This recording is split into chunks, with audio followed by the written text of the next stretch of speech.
Shalom semuanya, bersama saya kembali dalam program ini. Sudah 2 kali pertemuan ya, kalau tidak salah kita membahas soal kasih.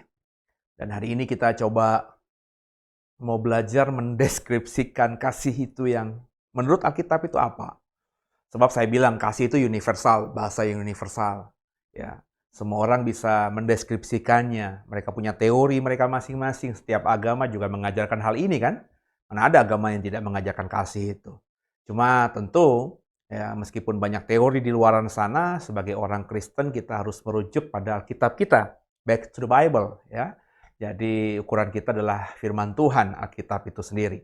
Dan hari ini kita coba setelah kita mempelajari apa itu kasih, kasih itu ya belajar dari Alkitab, ukurannya, referensinya harus kasih Allah, kasih karunia itu, kasih yang tanpa syarat, kasih yang bahkan sebenarnya kita yang nerima kasih itu nggak layak untuk terima itu. Jadi kita juga diajar untuk saling mengasihi. Dalam pertemuan yang sebelumnya kita diajar bahwa kata Paulus, meskipun aku hebat dalam segala hal ya, bisa berbahasa manusia, bisa berbahasa malaikat, bisa bernubuat, rahasia semua telanjang, punya pengetahuan dan lain sebagainya, suka memberi, bisa memberi dan bahkan rela mati sekalipun untuk orang banyak. Tapi kalau tidak ada kasih, semua itu tidak dilandasi dengan kasih dan kita tidak bisa hidup dalam kasih, membuahi kasih dalam keseharian kita. Kata Paulus, semuanya itu nggak guna. Dan kembali kita akan membaca di 1 Korintus 13. Kita akan belajar mulai sesi ini tentang deskripsi kasih itu apa. Yuk sama-sama kita buka 1 Korintus 13. Kita akan membaca 1 Korintus 13 di ayat yang ke-4-nya ya. Kita sudah membaca ayat 1, 2, 3 dan sekarang ayat 4-nya. Bersama saya kita baca ayat ke-4-nya ini. Kasih itu sabar. Kasih itu murah hati. Kasih tidak cemburu. Kasih tidak memegahkan diri dan tidak sombong. Sebenarnya kata yang digunakan oleh LI itu iya ya. Ia tidak sombong, ia tidak cemburu, ia tidak memegahkan diri. Tapi ia di sini sebenarnya adalah kata ganti dari kasih. Maka supaya kita tidak salah paham, salah tafsir, saya pakai saja kata kasih ini. Jadi di ayat 4 ini kita, atau Paulus dalam hal ini, mulai mendeskripsikan kasih yang dia percayai sebagai kasih yang harus dimiliki oleh setiap orang percaya menurut ukuran Alkitab, menurut ukuran firman Tuhan. Dikatakan yang pertama, kasih itu sabar ya. Bahasa Yunani yang digunakan sabar di sini atau yang diterjemahkan oleh LI menjadi kata sabar di sini menggunakan kata Yunani makrotumeo. Bahasa Inggrisnya atau terjemahan Inggrisnya itu patient ya. Jadi kasih itu harus sabar. Pertanyaannya, sabar itu susah atau gampang ya? Susah tentunya ya. Sabar ketika kita harus ngantri, sabar ketika kita harus menunggu atau sedang mengerjakan ujian, sabar ketika kita sedang dalam pencobaan, sedang mengalami situasi yang buruk dalam hidup ini, ada sakit, ada kesusahan ekonomi. Dikatakan Alkitab, kalau kau punya kasih, maka kasih itu adalah sabar. Sabar. Nah, bahasa Alkitab tuh kita sering diingatkan, tunggulah waktunya Tuhan, nantikanlah waktunya Tuhan, bukan waktu kita. Sabar ya. Dalam pengalaman saya secara pribadi, ada momen dalam hidup saya mungkin 6 tahun lalu ya, ketika gereja The Way ini belum berdiri ya.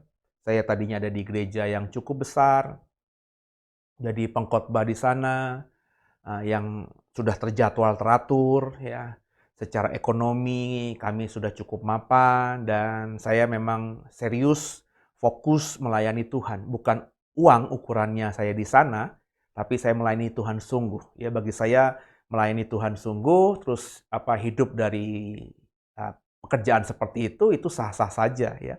Pelayan firman ya hidup dari situ itu kata Alkitab ya. Jadi saya hidup enak lah ya, tiba-tiba ada satu masalah ya yang Tuhan izinkan terjadi, ada miskomunikasi, ada sesuatu sehingga akhirnya saya harus keluar atau dikeluarkan dari komunitas gereja besar itu ya.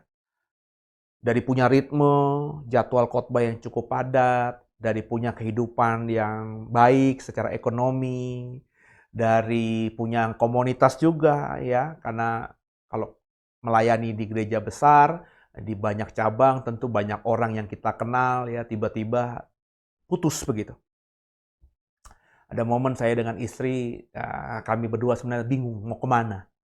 Tapi yang saya ingat di awal itu saya cuma tenang, istri saya tenang. Terus kami berdoa, terus dapatlah. Saya dapat sesuatu, istri saya juga dapat sesuatu yang saling konfirmasi bahwa Tuhan tuh mengizinkan ini terjadi atas kita dan kita diminta untuk berdiam selama 3 bulan. Jadi sabar 3 bulan tuh luar biasa ya. Karena biasanya setiap minggu ada pemasukan, ada berkat yang kita bawa pulang. Selama 3 bulan itu kita diminta Tuhan untuk sabar aja, sabar aja.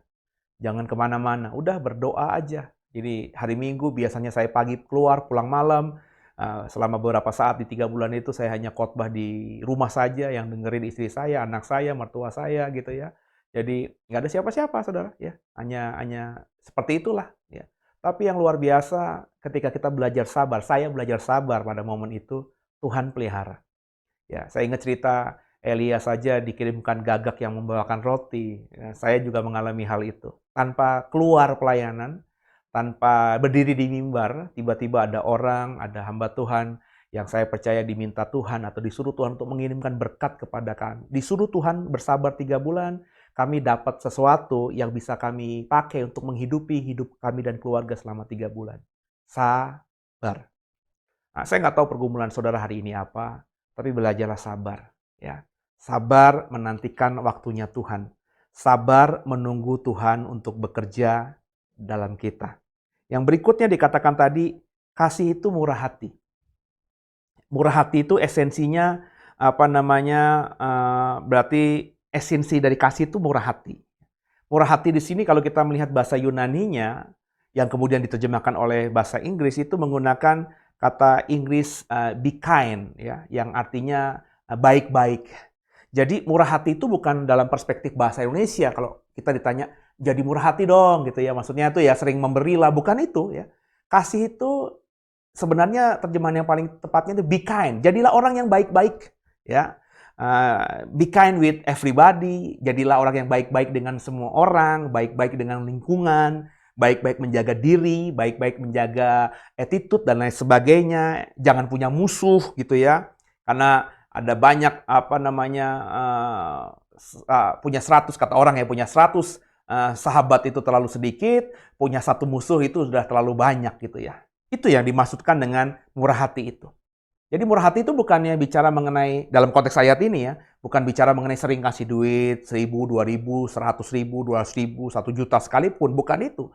Tapi jadilah orang yang be kind, baik-baik sama orang lain, sama lingkungan, sama sekitar. Nah, sudahkah kita jadi orang yang baik-baik itu, saudara? Ya, kadang-kadang kita bisa murah hati kepada orang lain, tapi jadi orang yang baik-baik dengan lingkungan itu susah sekali kita kerjakan ya. Nah, itulah yang Tuhan inginkan supaya kita tidak punya musuh, ya. Bisa menempatkan diri, bisa memposisikan diri dimanapun kita berada, ya, sesuai dengan tanggung jawab, sesuai dengan apa yang Tuhan suruh untuk kita lakukan di tempat itu. Be kind, jadilah orang yang baik-baik. Terjemahan LI, jadilah orang yang murah hati. Yang berikutnya dikatakan kasih itu tidak cemburu. Bahasa Yunani yang digunakan di sini adalah zelo. Ya, mungkin ini juga ini akhirnya diadopsi Inggris jadi jealous gitu ya.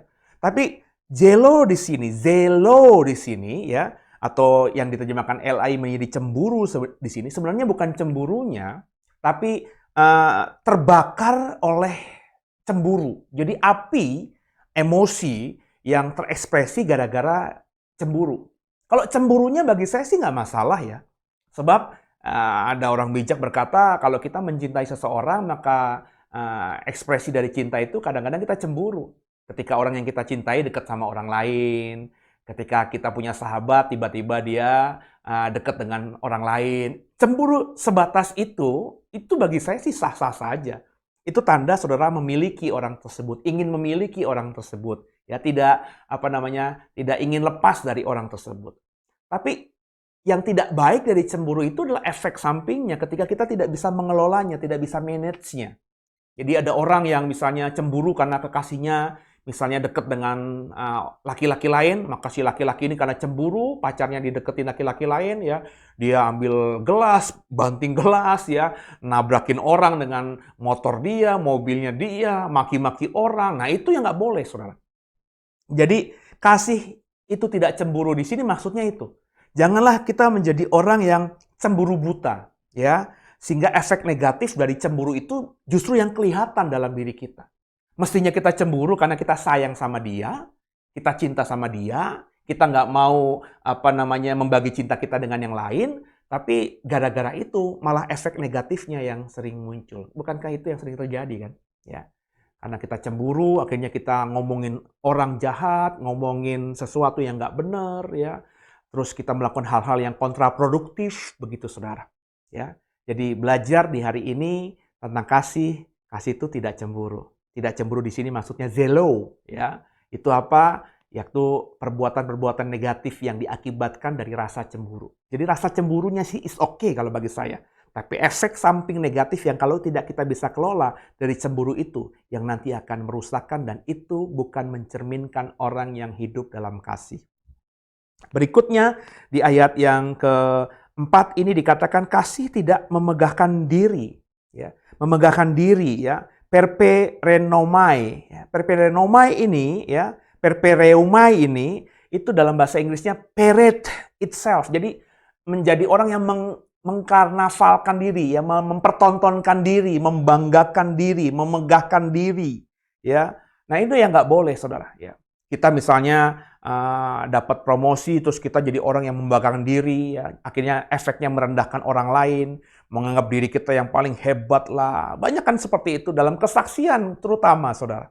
Coba deh perhatikan dalam link-link Kristen di YouTube yang kalau ada orang bicara mengenai kesaksian pribadinya. Coba dilihat. Ada banyak orang yang bersaksi itu sebenarnya memegahkan dirinya sendiri, bukan memuliakan Tuhan. Dia diberkati malah dia bilang aku. Makanya saya tuh tidak terlalu suka gitu ya dengar orang yang punya kesaksian tapi selalu menyorot dirinya. Aku, saya.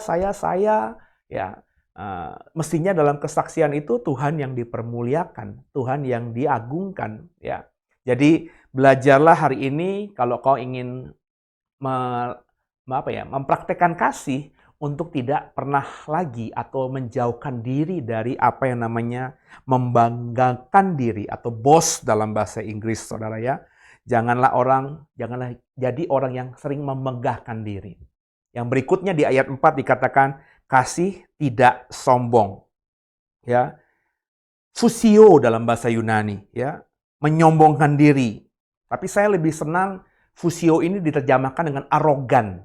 Arogan itu apa? Arogan itu ekspresinya suka memaksa, ya. Jadi kasih itu tidak arogan. Kasih itu tidak memaksa, ya. Orang yang hidup dalam kasih, orang akan bisa menerima orang lain, menerima kelemahannya, kelebihannya, dan berusaha ketika mengambil keputusan itu diambil secara bersama-sama.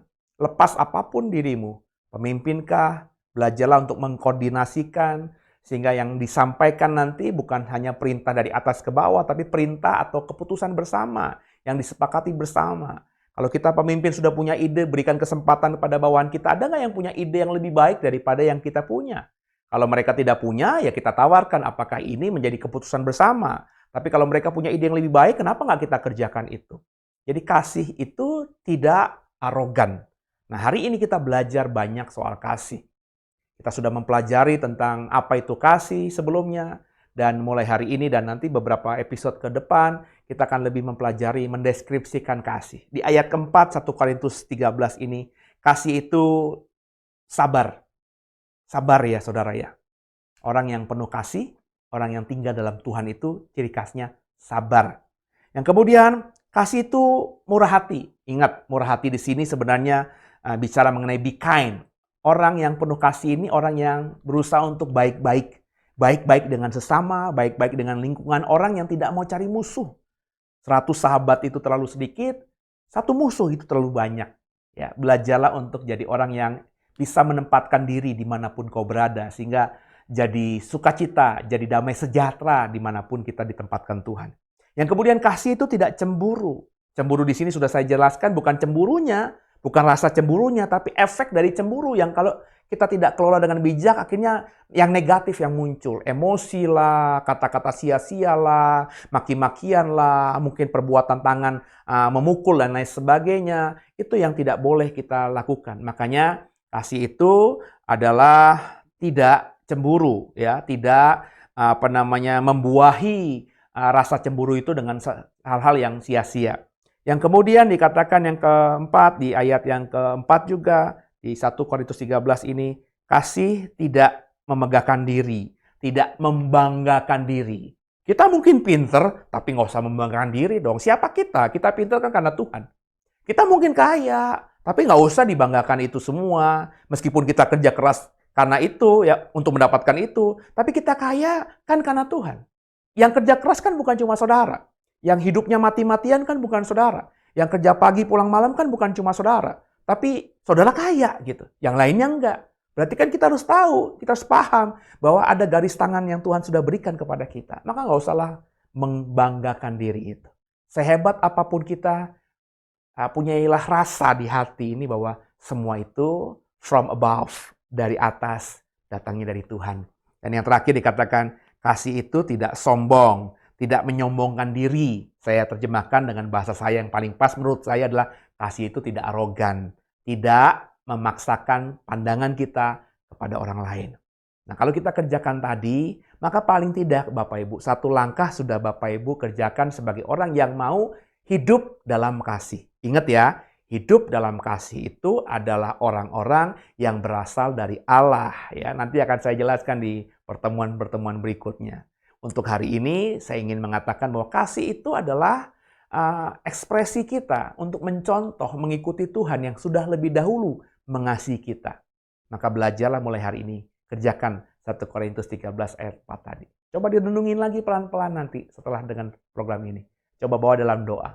Kalau kau sudah doa, sejahtera dengan apa yang saya ajarkan, jangan tidak dikerjakan ya. Mulai dikerjakan hari ini.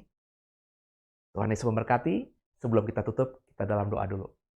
Tuhan, hamba doa agar semua kami bisa mengerjakan 1 Korintus pasal 13 ayat keempat ini. Kami diminta untuk sabar, kami diminta untuk jadi orang yang baik-baik, be kind. Kami diminta untuk tidak membuahi rasa cemburu dengan hal-hal yang negatif. Kami diminta untuk tidak membanggakan diri. Dan kami diminta juga untuk tidak arogan. Kalau kami hidup dalam kasih, maka kami bisa mengerjakan hal itu. Maka Tuhan, kasih sejati, tolong kami. Bagikan mutiara-mutiara kasih-Mu kepada kami. Urapi kami dengan kasih-Mu itu. Sehingga apa yang diminta oleh-Mu dalam 1 Korintus 13 ayat 4. Karena kami sudah hidup dalam kasih, maka itu bisa keluar dengan natural, terekspresi dalam kehidupan kami sehari-hari. Makasih Bapa, tolong kami menjadi pelaku-pelaku kasih di sepanjang sisa hidup ini. Haleluya. Amin. Sampai jumpa dalam program berikutnya. Jangan lupa di-subscribe ya channel ini, like, terus juga di-share juga, supaya yang saya bagikan bukan cuma nyampe di saudara, tapi juga sampai kepada orang lain di luar sana. Sehingga akhirnya banyak orang yang punya kasih. Bayangin kalau kita semua membagikan kasih, bisa hidup dalam kasih, maka dunia ini akan seperti di surga. Tuhan Yesus memberkatimu. Haleluya. Lewat program ini juga saya ingin membangkitkan ekonomi dari jemaat. Ya, ada jemaat kami yang usaha di rumah bikin abon ya. Jadi mereknya Tutitu. Bapak Ibu nanti bisa beli di toko-toko online ya, di Tokopedia kah, Shopee atau Bukalapak ya. Ini saya dikirimkan ya, masih tersegel bagus sekali ya. Rapat. Saya mau icip ya. Nah, abonnya rasa sapi premium ya, rasanya pedas dan gurih. Saya ambil aja langsung ya. Karena buat saya comot aja ya. Ya enak. Jadi Bapak Ibu yang suka makan abon ya, suka praktisan, ada pedesnya ya, agak pedes sedikit ya. Jadi yang suka pedes juga bisa cari nanti di Tokopedia atau toko online lainnya. Tutitu ya, abon sapi premium. Juga ada yang nggak pedas, kalau ada punya anak yang nggak suka pedas, ada yang rasanya manis dan gurih ya, sama ya. Cuman ini pedas, ada gambar cabenya. Ini hanya rasanya manis dan gurih. Abonnya enak ya. Saya kasih ke orang tua saya makan dan anak-anak saya juga makan abon Tutitu ini. Juga saya juga dapat kiriman baru, masih di Tutitu juga ya. Ini dendeng sapi premium nih, saya buka ya, masih disegel nih. Ya. Oh, bisa dibuka nggak nih? Dendeng, siapa yang suka dendeng? Ya, dendeng daging yang digoreng, dikeringkan ya. Saya coba nih. Saya mau icip, agak segelnya cukup ketat nih ya. Ya. Wah. Jadi dendeng, saya langsung comot aja nih.